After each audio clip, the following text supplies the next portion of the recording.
Welcome to the Gooder Podcast. Hi, I'm Diana Frake, your host. As partner and CMO of Retail Voodoo, an award-winning branding agency, I have met and worked with some of the most amazing women in the naturals industry, food, beverage, wellness, and even fitness. As such, I decided to create the Gooder Podcast to interview these great people and subject matter experts and have them share their insights, expertise, and even passions to help our businesses around the world become gooder. I'm super excited to introduce my guest today, Christy Goldsby. I almost tripped over that there. Hello, Christy. Hi.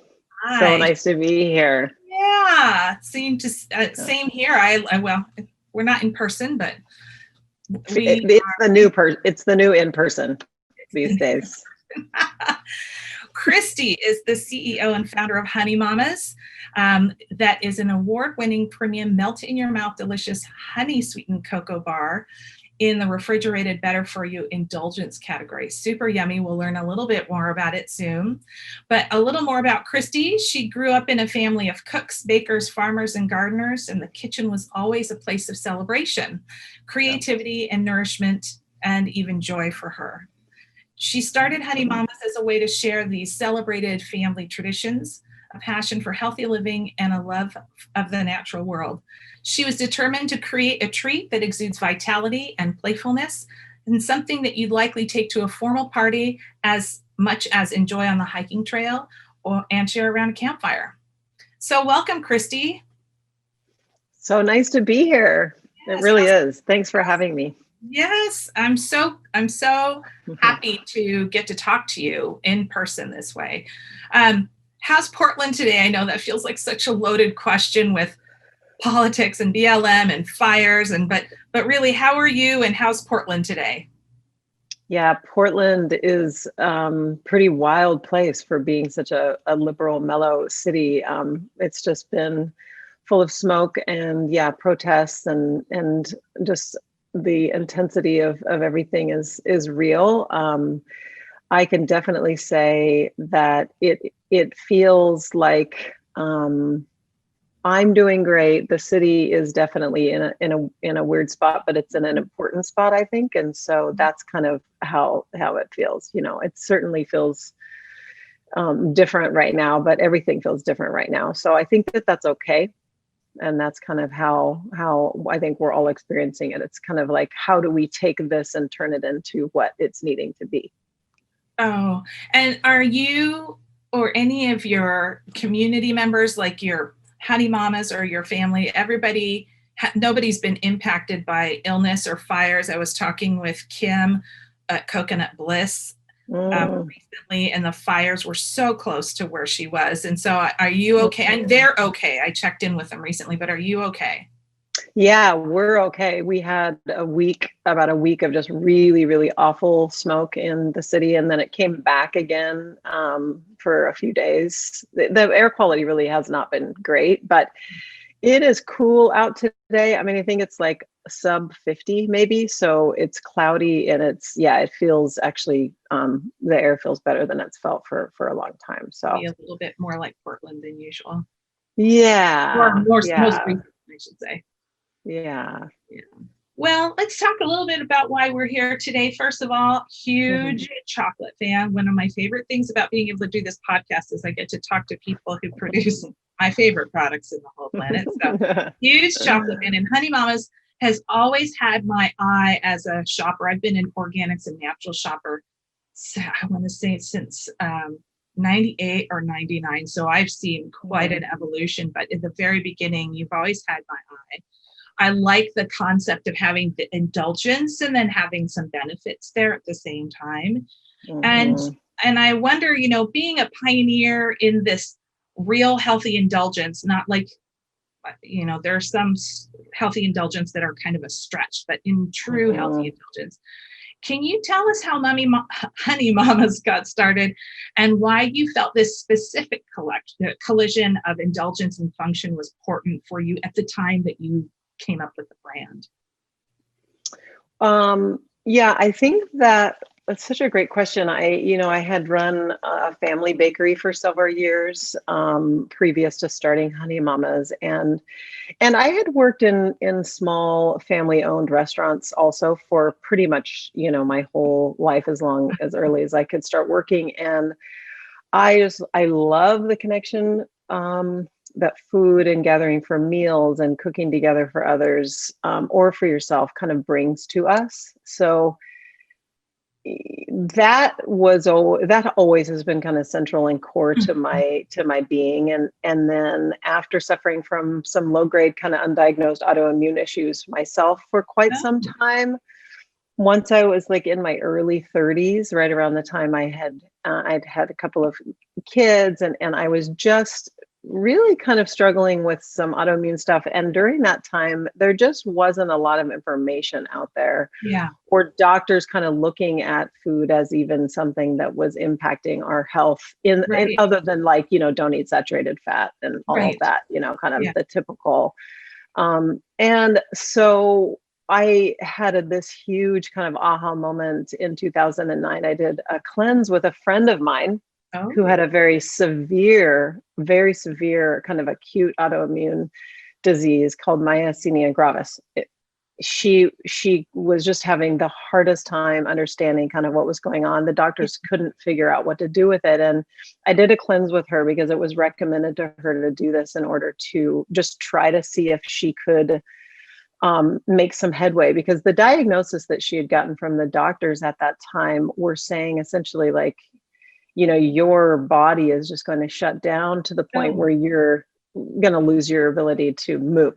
And she was really not accepting that diagnosis. And long story short, we did this cleanse together for about a month. It was a gut health cleanse. And I had a huge awareness around how what I am putting into my body completely affects my ability to feel my best. And she completely turned around her autoimmune disease by discovering some very severe food allergies that she had, really was what it came down to.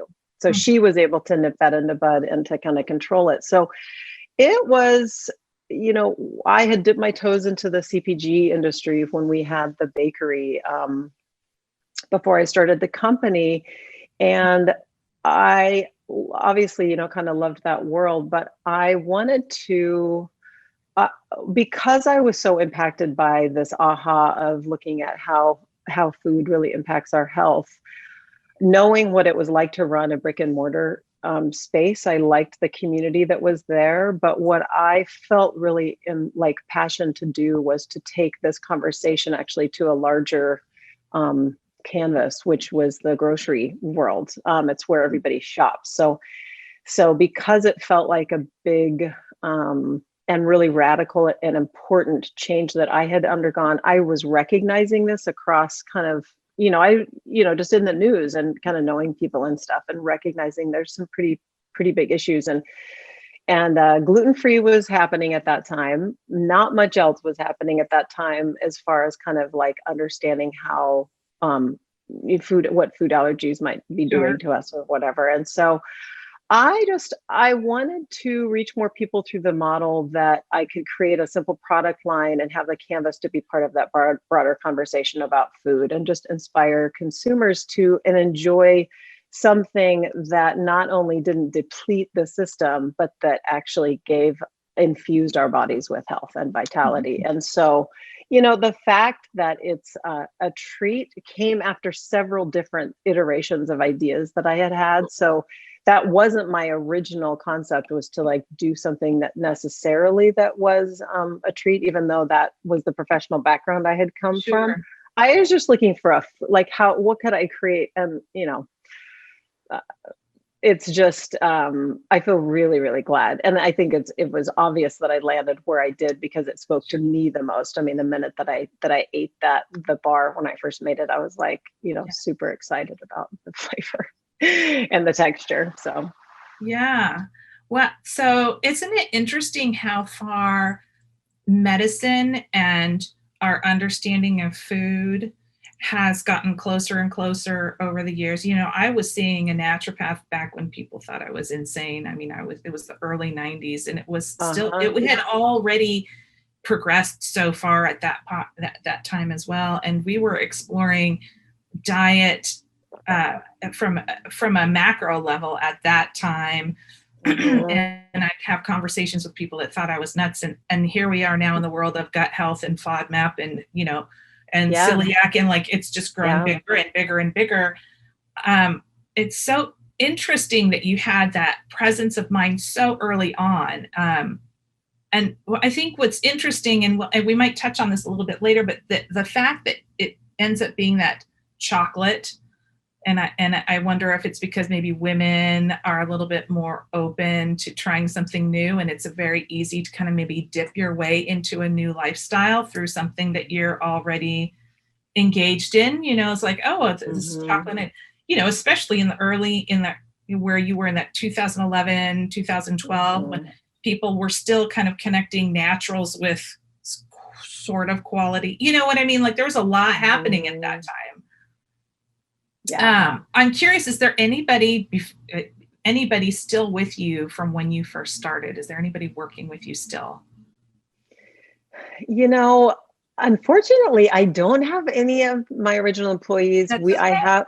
I know. That's so funny that you ask. It's such a great question too. I really wish I did.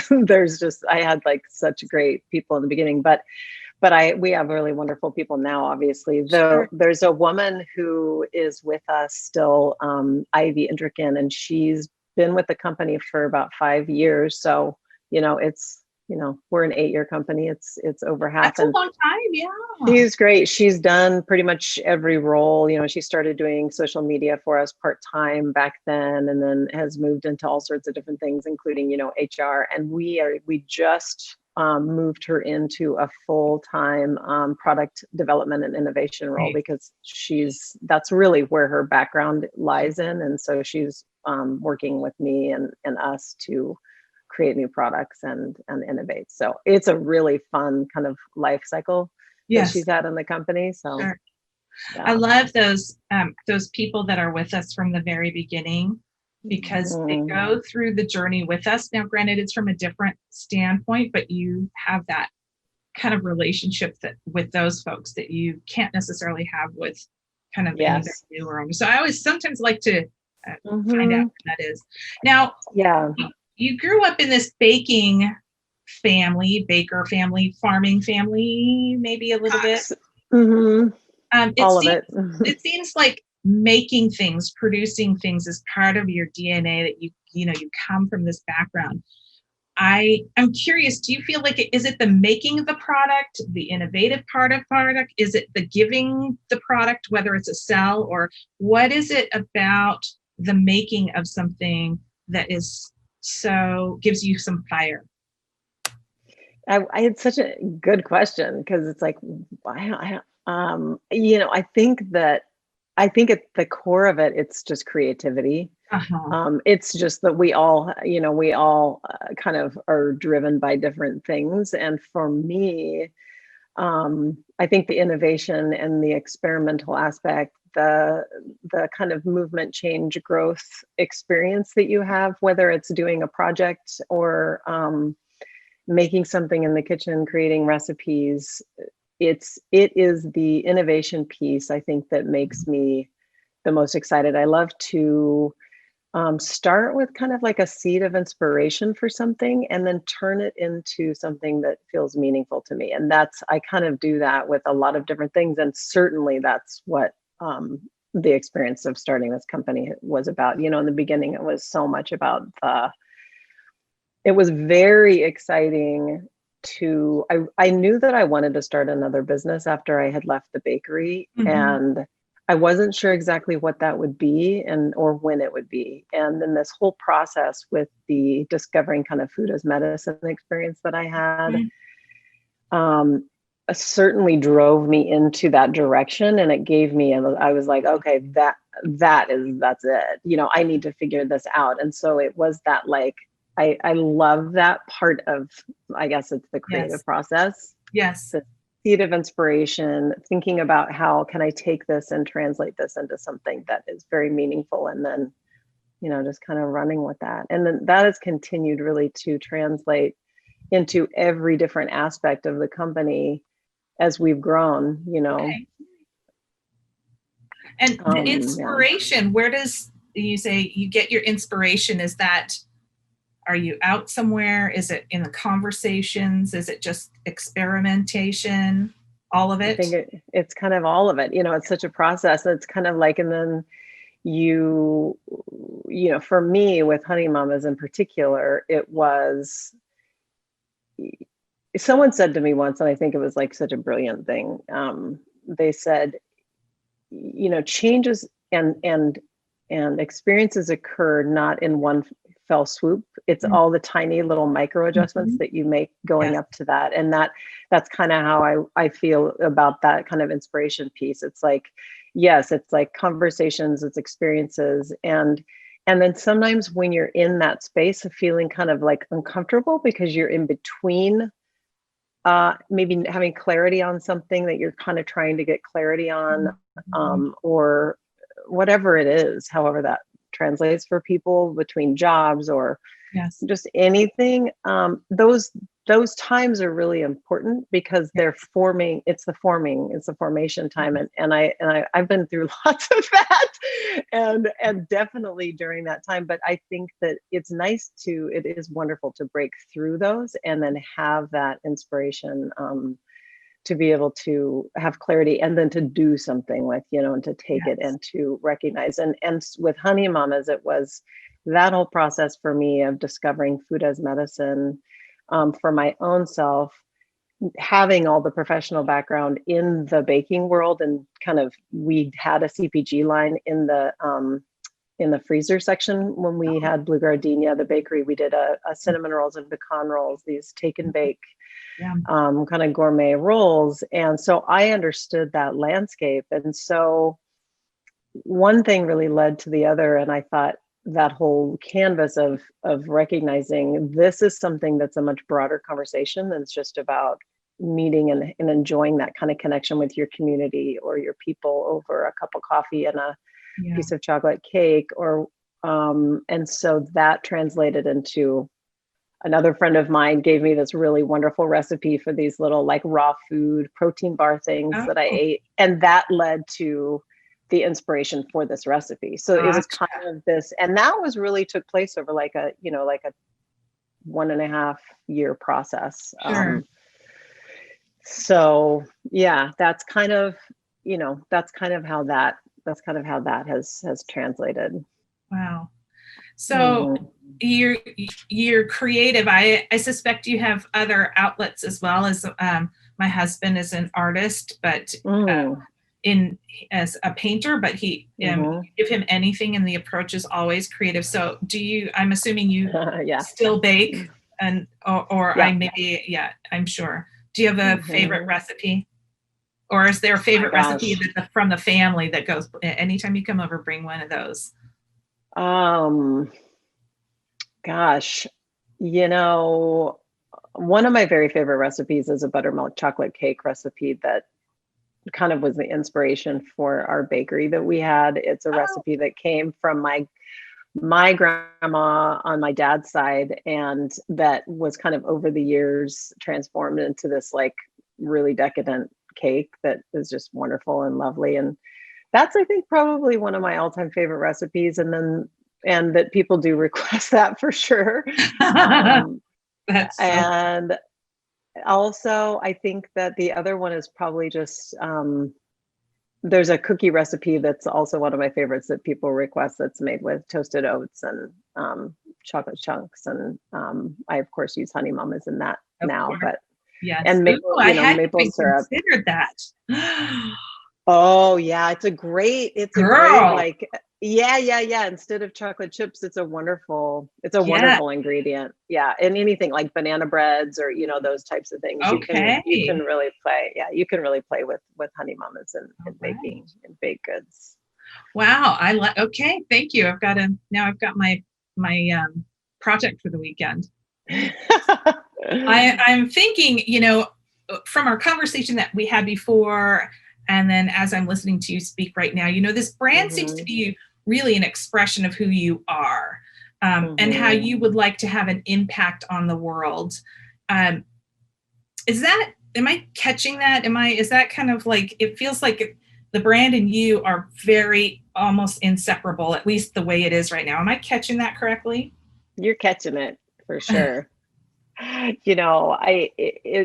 It is, I think that the brand is definitely, it's definitely an expression of who I am. I think that, like I was saying before, for me, our brand is about connection kind of at every turn. And it's about connecting to self. It's about connecting to others through kind of endearment and love and authenticity. And it is just a chocolate bar, that's made with these really kind of, I call them like life-giving ingredients, because they really add vitality instead of detract from that. But that is 100% kind of what the brand at its core will always be about, is connection. And it's an interesting time right now, kind of with everything that's going on with the pandemic and the civil unrest and everything else. And, we're being forced to be separated from our people. Yes. And that's really hard on everybody, I think, on a level that we really didn't understand until now. And it's really changing the DNA of our culture.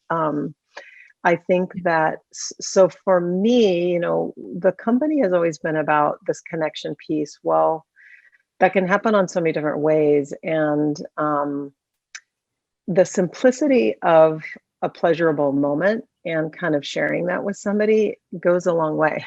Yeah, it sure does. Yeah, it really does. And kind of the texture and flavor and experience of eating a Honey Mama's bar really does kind of force you to be present. And it's just kind of like, oh my gosh, this is, I kind of love that about treats in general, is they really do that for you. It's just this moment of kind of like, I'm just giving myself something sweet. But I think to me, so much is just about this kind of connection to each other, and wanting to have this, it takes a village experience. I mean, again, we're really experiencing that now as a culture. And so always the kind of core of the company has been about, slowing down enough to recognize, to spend the time with people that you love, to kind of celebrate your life, and do that in really small ways. It doesn't mean like dropping everything for a week and going to Hawaii, even though we all would love to do that all the time. But it's like just really kind of celebrating life and being a part of it and truly engaged in it. And I think that at the core of it really is kind of, at least for me, what food does for people. And then that added piece where it's about wellness and about healing is a huge part of that. It's a huge part of that, because we're, as human beings, we're always going through different phases of just being well and or healing from something, and or just kind of the challenges of life in general. And so I think that if we're able to have a treat that literally can help kind of prevent illnesses, to strengthen our immune system, like we clearly need that more than ever at this moment. And that's just stress alone is such an immune depressant.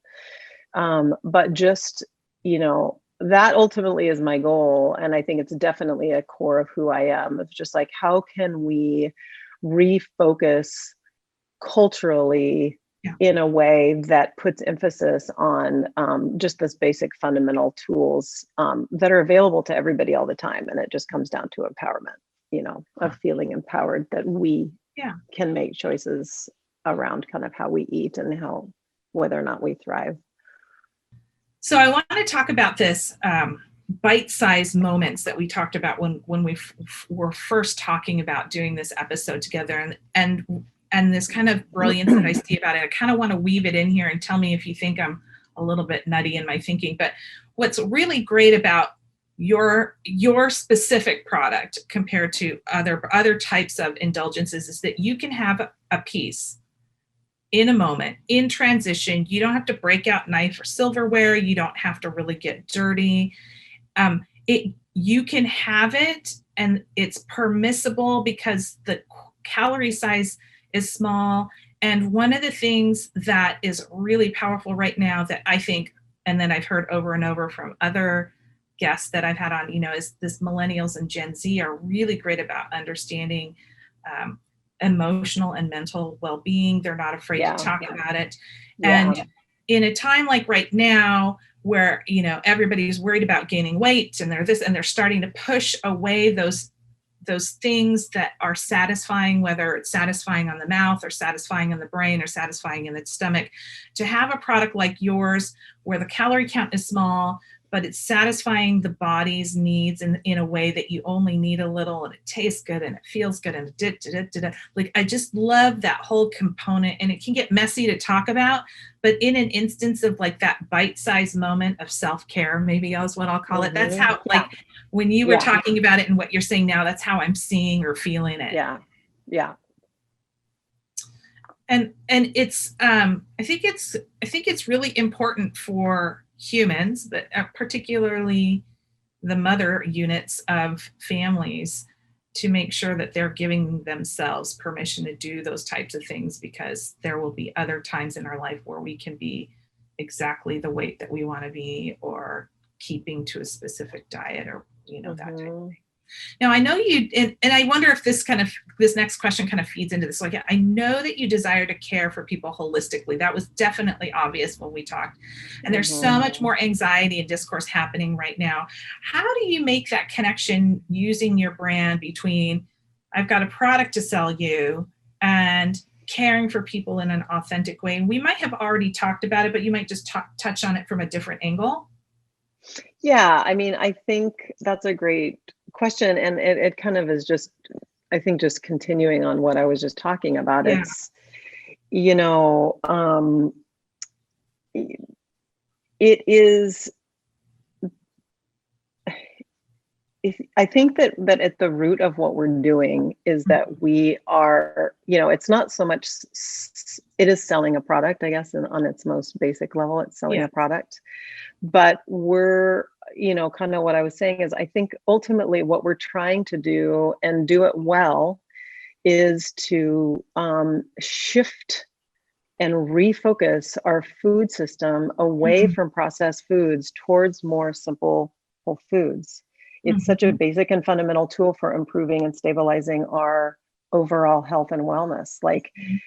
So to me, it's a very long, it's a long-term project, and it's also a long-term part of a much bigger group of others that are doing the same thing. And so, does that kind of answer totally your question? Because it's I think that it's really is, it's just wanting to help inspire others to look at the choices that they're making, and really just kind of give other businesses and the big guys, eventually the bigger businesses here, to kind of get on this train, which they already are starting to do. But to kind of move the trend in that way, so that it's actually just, it kind of replaces this like fairly toxic commodities based food system that can be in the grocery store aisles, that is just really full of stuff that hurts people, and it's all so connected. It is. I agree. It's all so connected.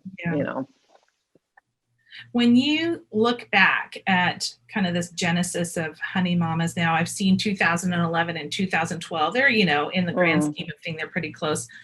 Is a long time ago in the world of naturals on a mainstream adoption front, right? Naturals has been around forever. There are some countries that have never, frankly, ever really gone too far out of being really close to the food chain and away from processed. But thinking back to that time and how now we've got multinationals involved, there's a lot of innovation, there's a lot of players, a lot of money.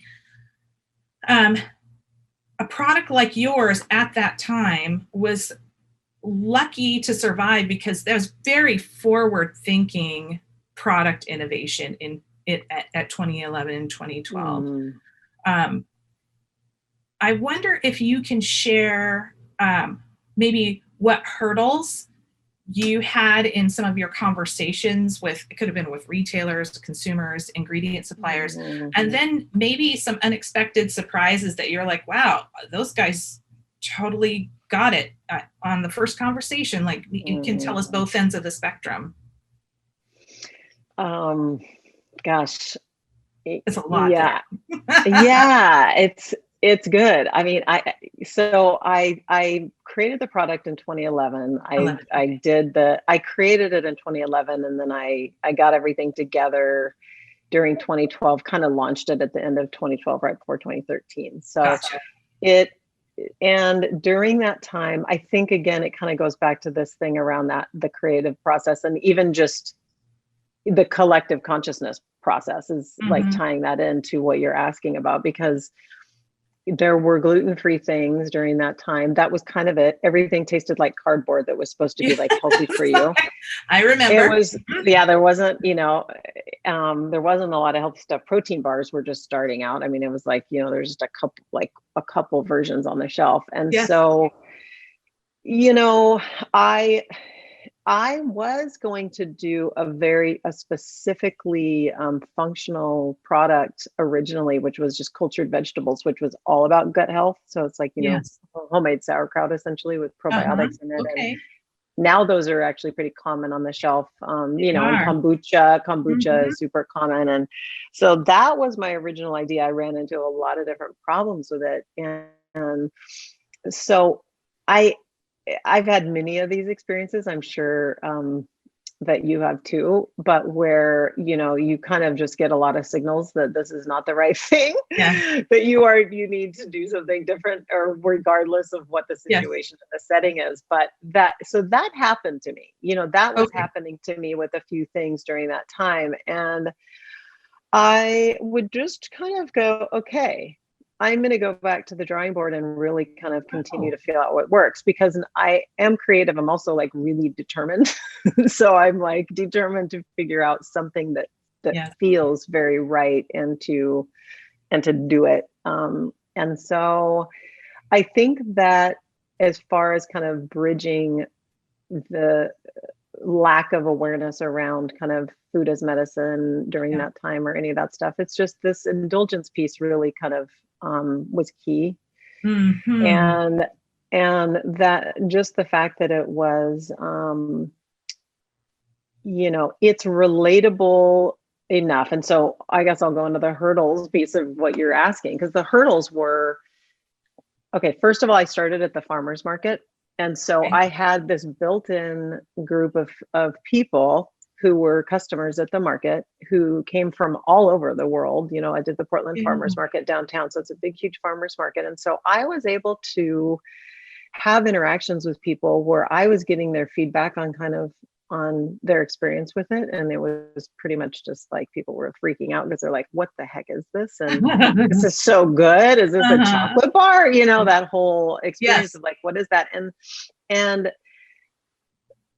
I pretty much right away was also approaching grocery stores. And so I think that, my hurdles were kind of like maybe a little bit upfront of like, okay, what is this and where are we gonna put this? And that was kind of something I was getting a little bit from buyers, but at the same time, and I think the surprise piece and the excitement and the positive flip of that was always like, what is this? And then I'm like, you just need to eat it. And then they'd eat it and they'd be like, oh my God. And then they would just like have clarity. Okay, we're just going to put this in our, in the refrigerator next to our desserts or whatever. Yeah. And so it was like that. There was just enough, like the paleo movement had just started during that time. And so there was like just enough awareness And I think buyers are also always kind of looking for something that is unique and different. And so I think Yes, that piece, I certainly saw that in the natural channel, which is where I really started. But that piece was definitely, I think that was huge. I think the fact that I was able to start with an indulgence was a really, really good thing during that time, especially because it really helped to kind of cross over. But always the hurdle still is for us, is kind of like consumers not knowing where to find it in a grocery store, because it's like would be something you would eat as a chocolate bar, but they're like not intuitively going to go to the refrigerator. So that has always been a hurdle for us. And so I think that the cool thing about it is that it's been part of, I think people like to be surprised and then also share. I mean, share something that's like, look at this thing I found. And so so it's kind of that I do think that has worked in our benefit, because people found it and then they shared it, and it's a really fun thing to share, because it's like you don't know about this, and it's so fun and it's so delicious, or whatever. And so that I maybe I'm an kind of optimist, but that's the experience that I've had with it. Just trying to kind of grow the company has always been like, the challenges do have that flip side, and for sure, you just got to be able to use that. But so that's kind of been the experience. That's really been the experience there. It's getting easier and easier. And as we continue to grow, we're finally able to start putting a little bit of money into marketing. And because it's always been an experience where, Diana walks up to the booth or the demo stand at a grocery store, which we cannot do anymore. So launching it right now would have been a huge hurdle. Yes. Because the experience of just like trying it and then kind of getting excited about it is always just been huge. That was all of our marketing dollars went behind just me demoing the product. Yeah. We just wrote an article about that last week. It's like, okay, well, what do you do when you can't demo, when you can't sample the product? And lots of phone calls came in after that going, let's talk about this a little bit more, because not uncommon for a smaller brand that's, you don't have a PepsiCo budget. You can't go out and you can't even try to pretend. And so you have to get in front of consumer, and there's other things, but you're right. Getting that in a person's hands, and that surprise and delight component is so great. Yeah. It's kind of great. Yeah, it is. It's an interesting thing. I never really thought about that until recently. I started having a lot of awareness about that. I was like, oh yeah, that's super interesting. And that's real. Yeah. And what's fun about it is because you are this indulgence, like I think people are more inclined to then kind of like if you were delivering the same type of ingredient solution in, say, like a kale chip, you're going to have maybe less people interested. No diss on kale, please don't send emails. No, for sure. I love it. Like the chocolate component is the thing that I think people are willing to go, I'll try this once because I know I like chocolate. So how bad can it be, right? Yeah. I think that's great.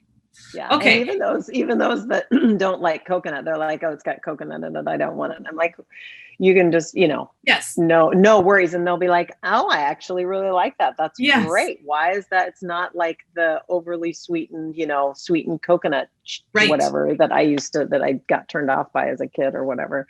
Yes. Coconuts come a long way too, speaking of. Coconut has come a really long way. Who knew? And they're still fighting. FDA is still fighting over whether they want to call it a nut or not a nut, and that's a whole nother, right? That is a whole nother podcast. And that's where we can just get mad at the FDA. But there's a lot of things to be mad about that. Be really good.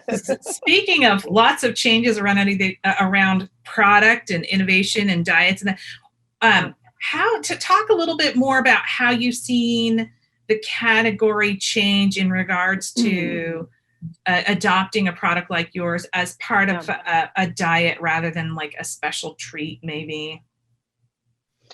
Yeah, well, the category, certainly the refrigerated snacking category is blowing up. It's been one of these things that year over year, since I started the company, it's really continued to grow.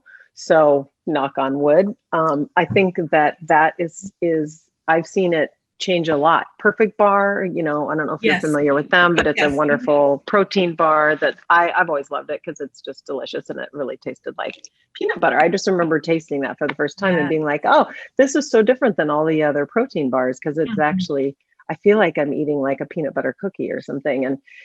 And so I think the thing I've seen the most in the how the industry or the category has also changed is just that there's a lot more awareness and attention in general to that kind of fresh snacking thing. And it's Fresh just, snacking. yeah, I mean, I think that we are starting to see the big guys come in there. Yes. Justin's is owned by Hormel, and he just launched a protein bar in that category. Perfect Bar totally is blown up.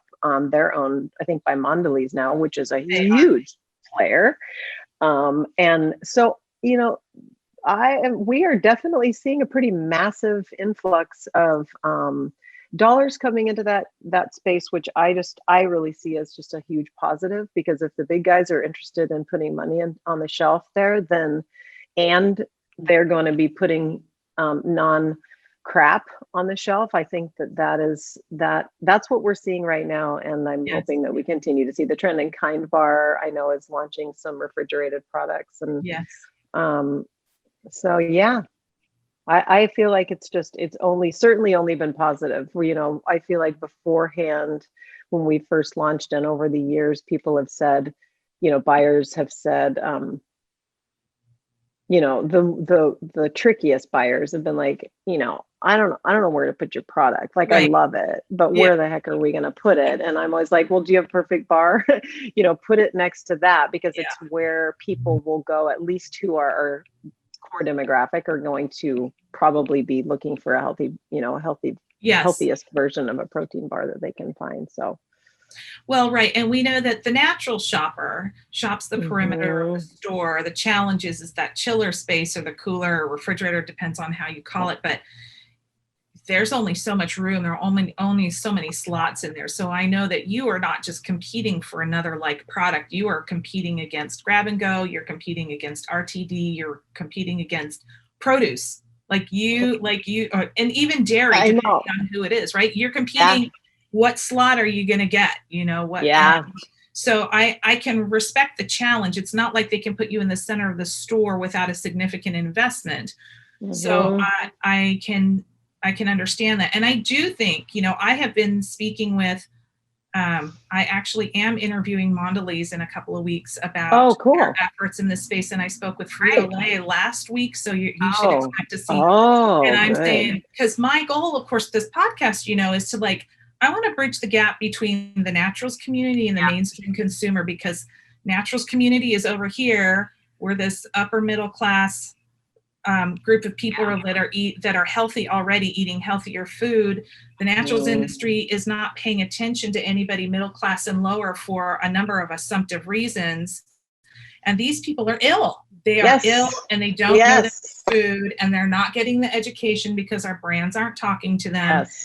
And it's tough when you're a smaller brand like you, because you can't communicate to them. And so when you bring on a Frito-Lay, when you bring on a Mondelez, and they're coming in here and they're coaching and they're moving people gently from okay, we're going to go from a fried food to a baked food. Okay, now for a baked food, we're going to do it. And they have the distribution, they have the resources. They're moving slower, because we're talking about changing people's diets starting from super crap and moving them this way. They're not talking about people who are already where you and I are, and we're already open to all sorts of things. So they've got a bigger job, and we need them to be advocates for us, because that grows the naturals category. But it's also, we really just need it for the people of the planet. We just need this is not okay to be feeding people junk, and it's just not okay. It's just not okay. And the greed piece of that. I mean, people don't write in mean things if I say something like that, but just the greed, there's just this, Yes. the natural and the conventional need, the bridge has got to get stronger. And that's exactly what we're hoping to be a part of that process. It's like giving people an insight and then allowing it to be most accessible to everybody. Yes. To have, and so, in order for that to happen, the big guys have got to get to play the game. Yeah.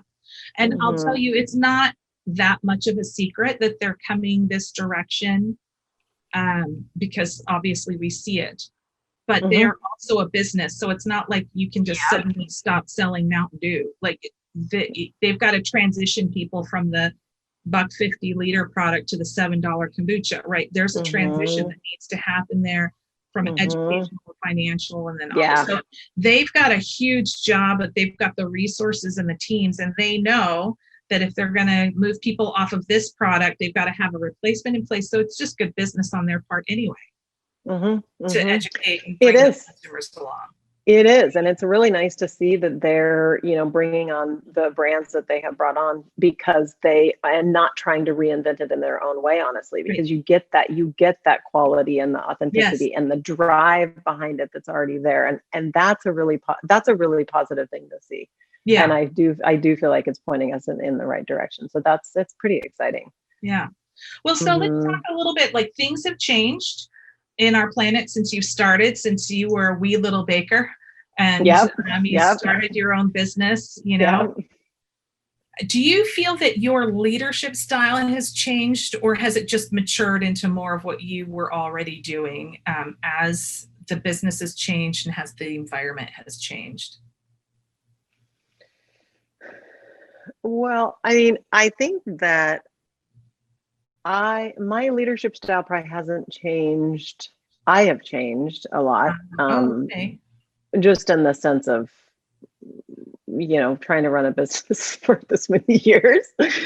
I have grown a ton as a leader, and I've recognized kind of where I think the energy needs to go. I would say it's not so much that I've changed my leadership style as I've probably more,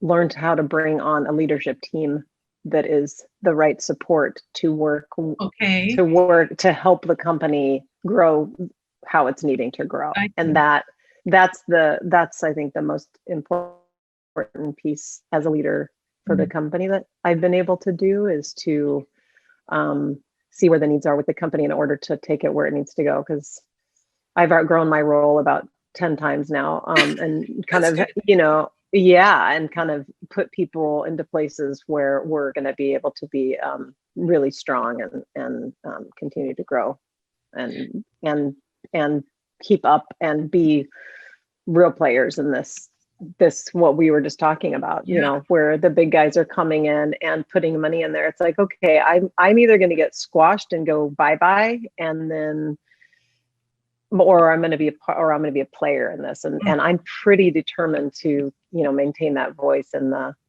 conversation. I think that's really important. So. That sounds like a different kind of awareness, like you've grown a new a bigger or different sense of awareness about yourself. Yeah. So we've talked about a lot of change. You're changing, companies changing, cultures changing, diets changing, other things have changed as subsequently we've kind of come to this eruption here for Honey Mamas, because in September there was an announcement of Series A funding that was led by Amstone Ventures, right? Yep. What can you share about what you and Honey Mamas is hoping to do with this funding? Is there an initiative or an opportunity that you've identified? And of course, or maybe the question is what's next for Honey Mamas, as much as you can share.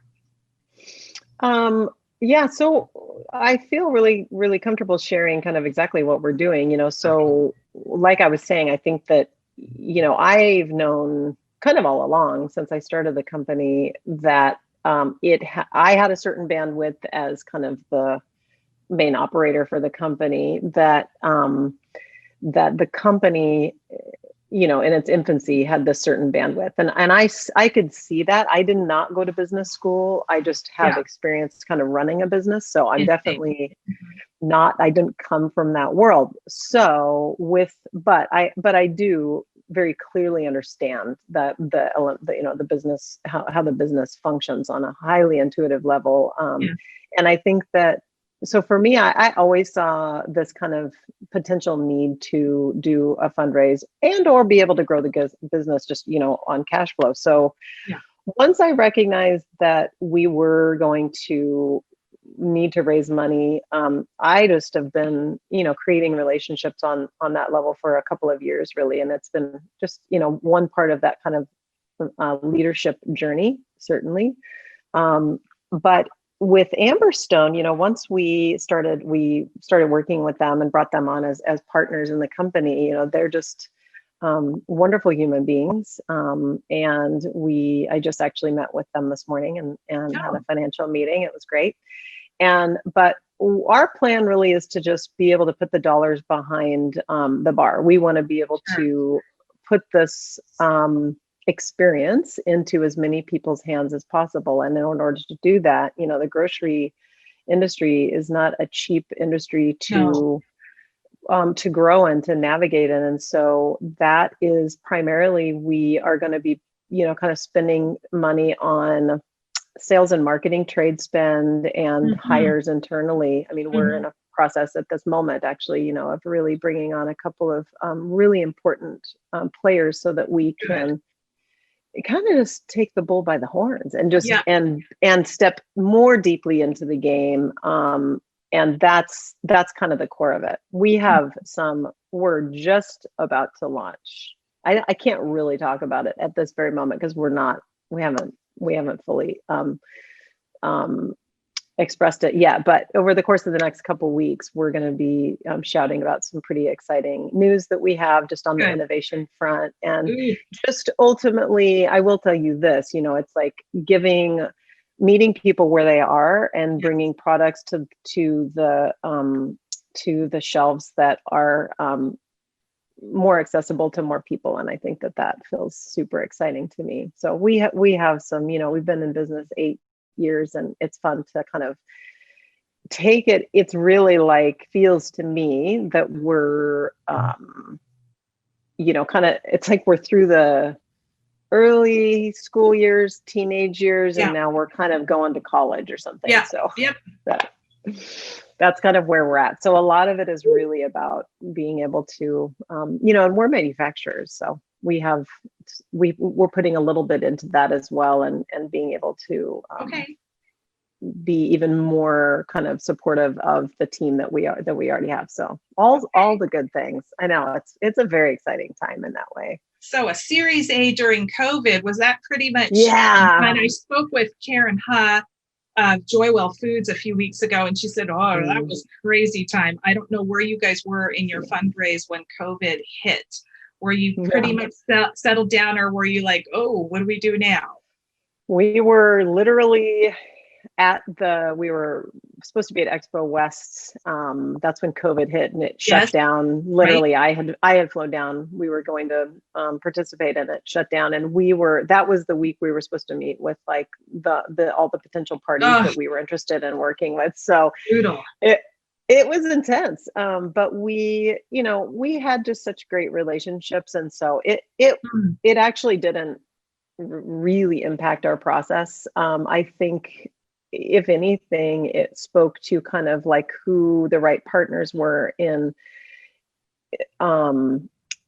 just recognizing that, okay, we could be in for a bumpy ride, and the world is changing very rapidly, and kind of recognizing we're into this for the long haul. So that isn't as critical, clearly, as far as kind of looking at, if the partnership was exactly right or not. But it was a crazy time for it to happen. And I had some moments where I was like, is this even going to happen?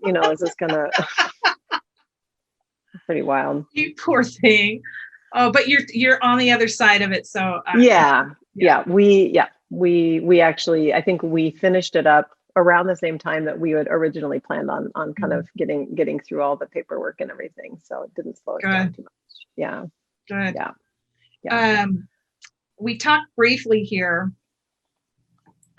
We talked a little bit about other kind of impacts you wanted honey mamas to have outside of just this kind of gut health or food as medicine approach. I think there was sustainability, empowerment through food, some other things like that. What other impacts at the end of the day, like 50 years from now, you want people to say honey mamas what had this kind of impact? What other things are you thinking planet wise, or I don't know? I mean, ultimately, at the end of the day, I would like to be doing everything that impacts the world in the best way, through and through. We're highly conscious as a company of the environment. We're highly conscious as a company of humanity and treating people with respect and giving them as much opportunity as possible. And if we can in some way just be a seed of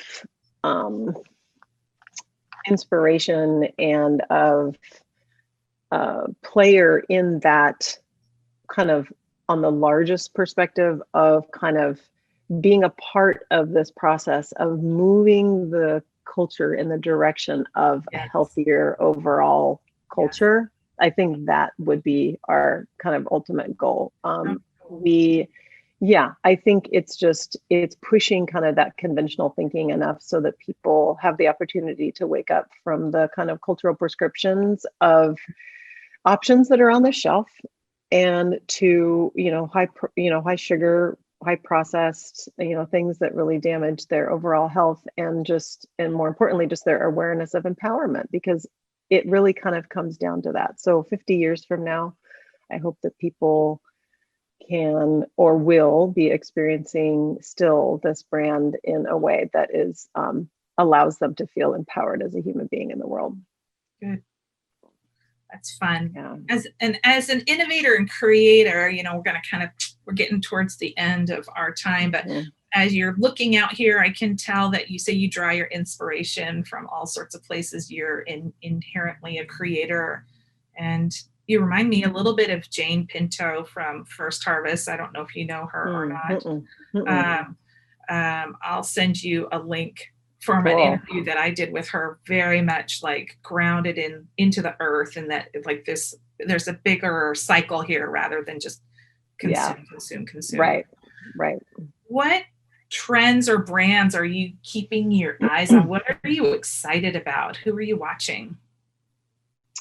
That's a great question. I think the biggest trend that I am paying attention to right now is the trend of empowerment. It just kind of keeps coming back to that for me. Yes. Like, look at what is happening. It is a trippy world right now, as we know. And right? I mean, so it's like the empowerment of all people. There is this wild from every side. Yes. Everyone is feeling like their voice is roaring. Whatever your beliefs are, that is happening. And so I'm really paying attention to that. And what I'm liking out of that is I'm liking seeing that I do feel like that it's a really challenging time, but I do see this massive time of kind of upheaval that is occurring. I do see it being in the long run exactly what is I better rephrase that. It's not needing to happen. It's just that I see the positive of the flip side of this. I think that out of this, we will not accept as normal kind of where we've been, and going back to that, we do not need to go back to the normal of where we were. Let's move into a new zone, and that is about more empowerment. Mm-hmm. I love that. That's what I'm talking about. I'm going to have to connect you and Jane. Need to just know each other at both. I love it. As brand owners, but there's a little connection there between you. So I'll make sure to make that connection. I love it. I would just the last kind of fun questions that I always like to ask. What is it about chocolate or coconut or Portland that is some sort of fun fact that somebody, if they walk away with nothing other than that was a fun interview, but did you hear that red is the best color to wear with black glasses? Like, I don't know what it might be, but do you have some sort of fun little trivia trip that people, when you tell them, they're like, I had no idea? That is so funny. I am awful at these kinds of questions. I think about Portland or chocolate. I mean, I do know that it's more, it's more of a Portland thing, I think, than Sure. chocolate in Sure. particular. But I think that, the Portland Farmers Market where we started, I don't know if people know that, but Portland Farmers Market it's a global farmers market, really. Like, people Oh. do over from all over the world. And it has been, a pretty critical part of the birth of a lot of really amazing companies. And, Dave's Killer Bread started there, and it's still a part of they sponsor the market, and Ruby Jewel ice cream. She started there, and she's, just such a wonderful Portland company. Jacobson Salt has been a huge part of the farmers market. And so, I wish that I had like a better answer to that, but that's like coming up for me right away as like a fun, I don't know, Portland trivia kind of thing. Sure. Well, and you have a deep connection to that because that's where your brand started. And we started there. We're still there. Yeah, we'll be there. We actually aren't I'm not doing it this season just because we lost our market staff, and then we just decided it was not going to work out, which is fine, but we'll be back. We'll be back next season. For sure. So, well, of course, this is the first I've heard of Portland's Farmers Market, because in Seattle, of course, Pike Place Market, which I believe is the longest running, undisrupted farmers market in the country, or something zany like that. Like, we hear about that, and for whatever reason, Seattle seems to be like the only city in the Northwest. But I mean, being in the Northwest, I know how special Portland is. It's got its own, like, when people say Portland is wacky or crazy, like, they don't necessarily mean it in an insane way, although there still are the hippies there, right? There's still like the hippies there, but there's a lot of things about it that are so special and unique. And I'd never heard about the farmers market. So next time I go down, I'm going to make an effort to go there. Thank you for sharing that. Powell's is, of course, the must, everybody on the planet knows Powell's. Yeah, and if you don't, I'm just saying this right now. If you are a book reader and you are listening to this podcast and you've never heard of Powell's books, just stop listening right now and go and Google them. It is the bookstore to go to, at least in North America. I can't say for the world, but to go to. It's amazing. And I think it's Portland, if I were to say anything else about it, it's the market is a great example of it. It is a great place it's good grounds for starting something, and there's a lot of kind of support, I suppose, for that here. Lots of good food comes out of Portland, for sure. Awesome. And how are you keeping yourself centered and sane these days? What is there a practice, or is it just chocolate? For me, no, but sorry. It's a legitimate question. I think for me it probably has more to do with just staying connected with people that I just love, and my daughters, obviously, but also I do a lot of movement is really important for me. And that's if I don't do some form of movement, whether it's walking or kind of just taking a half an hour for myself to whatever, dance or run or walk or even just meditate a little bit, I can just get feeling off kilter after a while, especially these days. And I think that that has continued to be the thing. And I've tried a lot of new things because of this. It's totally changed up that whole movement aspect. Movement's always been a big part of my life, but it's